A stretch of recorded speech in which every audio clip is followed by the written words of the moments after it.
रिश्ता करवाइला रिश्ता, रिश्ता करवाइला रिश्ता।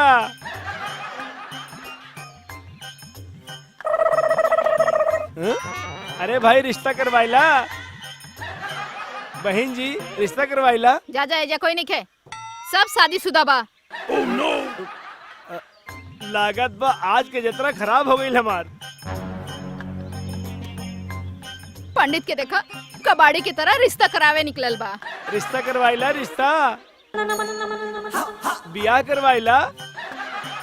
अरे रिश्ता करवाइला, रिश्ता करवाइला। अरे यार आज तो हमरा से कोनो रिश्ता न करवात बा। लागत बा आज के धंधा ही चौपट हो गई हमार।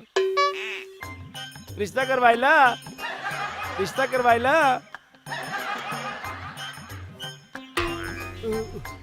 केहू तो बड़ा जे रिश्ता हमरा से करवाइला। रिश्ता करवाइला, रिश्ता करवाइला। अरे भैया तोहरे घर में केहू के रिश्ता करे के बा का? अरे पंडित जी हमार शादी के तो 10 साल हो गए, लेकिन आज तक हमार घर बच्चा पैदा नहीं के भइल।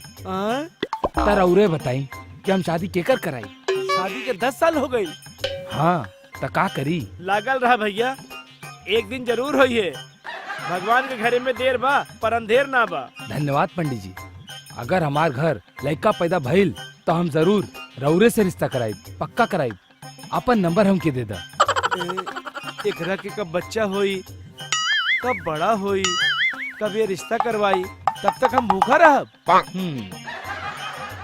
बियाह करवाइला, बियाह करवाइला, बियाह करवाइला, बियाह करवाइला। अरे केहू बा जाऊं रिश्ता करवावे के चाहत बा? अरे केहू रिश्ता तो करवाइला। ए पंडित जी, हाँ तनी हरता आवा। हाँ? हाँ जजमान बोली। हाँ बैठा बैठा। अरे हमारा रिश्ता करवा देना। का बहन तक रहुआ के रिश्ता ना भैली? ना। रहुआ की उम्र के लड़की हम कहाँ से ढूंढब? अरे हमार मतलब हमार लड़की के। जजमान लड़की के बुलाई। हाँ हाँ बुलावतानी। शीला, ओ शीला तनी किधर ता आवा। जी पापा जी। पंडित जी आयल बाड़े, प्रणाम करा। प्रणाम पंडित जी। खुश रहा, खुश रहा। पंडित जी खातिर चाय ले आई। जी पापा जी। जा। हाँ तो पंडित जी। जजमान लड़की तो बहुत सुंदर और सुशील बा। अच्छा एकर शादी काहे ना भइल बहन तक? अरे का बताई पंडित जी, पूरा गांव में केहू शादी के तैयारे नहीं खे। अच्छा ऐसन काहे जजमान? लेकिन मांगलिक हिया।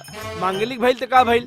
का मांगलिक लड़की की शादी ना होला? संसार में कहूँ न कहूँ मांगलिक लड़का मिली है ना। बस एगो बात जरूरी बा, मांगलिक लड़की के खातिर मांगलिक लड़का जरूरी बा। वो बात तो ठीक है पंडित जी, तर वही कोनो रिश्ता देखी ना। लड़का बात जरूर एक बार देख ला।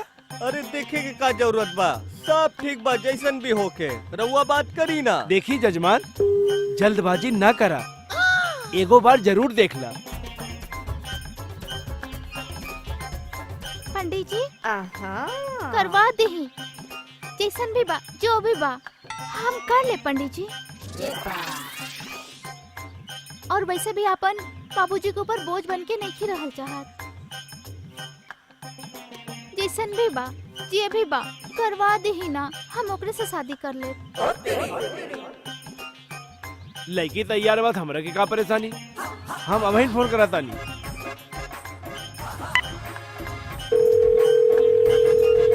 हेलो भीमा, प्रणाम प्रणाम। तू कैसन बाड़ा भीमा?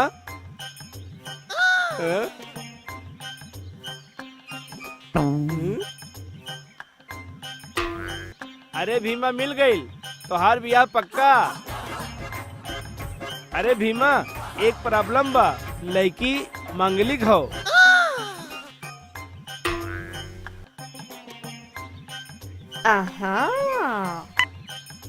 का भइल पंडित जी? जजमान वो तो मना कर देहलस। जजमान एक बात हम बोली, रउआ के बुरा ना लागी था। हाँ हाँ बोली ना। आज तक हमरो भी यहाँ ना भइल, हमहू के भी कोनो लड़की ना मिलल, काहे कि हम मांगलिक हई। हाँ? पंडित जी पूरा ना मानी तो एगो बात बोली। हाँ बोली। रउआ भी मांगलिक बानी, हम भी मांगलिक बानी। कर ली ना शादी। मियाँ बेबी राजी तो का करी काजी।